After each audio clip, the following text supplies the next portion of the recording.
Hi, welcome to the Gist on Plug TV Live. On the Gist today, the Katsina government has announced that the Kankara students have been freed. Let's check out details. The Katsina state government on Thursday night at about 9 p.m. announced the release of the 3 boys of Government Science Secondary School Kankara, who were abducted when bandits invaded the school on Friday, December 11, 2020.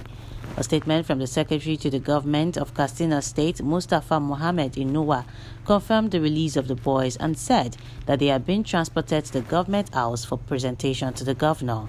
The Governor of Katsina State, Governor Aminu Bello Masari, also announced the release of the abducted boys, and he said the abductees will reunite with their families later after medical examination. Masari said the government would increase security personnel in schools to avert a reoccurrence.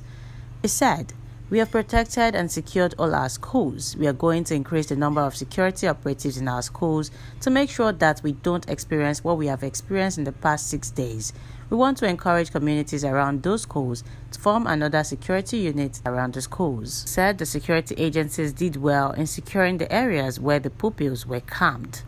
According to him, the issue of security is a challenge to everyone, saying that we can overcome our insecurity challenges if we all cooperate, unite, and provide critical information to the security agencies. Although the government did not give a specific figure of students released by the captors, over 300 of them were unaccounted for before the news of their freedom broke. Shortly after their release was reported, President Muhammadu Buhari described the safe return of the schoolboys as a big relief to their families, the entire country, and to the international community. He commended what he called the spirit of partnership and the collaborative efforts of the government of Katsina, Zamfara, and military, which led to the release of the schoolboys. Well, we know that Nigerians are going to definitely react to this differently, but we'll keep our fingers crossed and we'll definitely bring you more updates as the news unfold.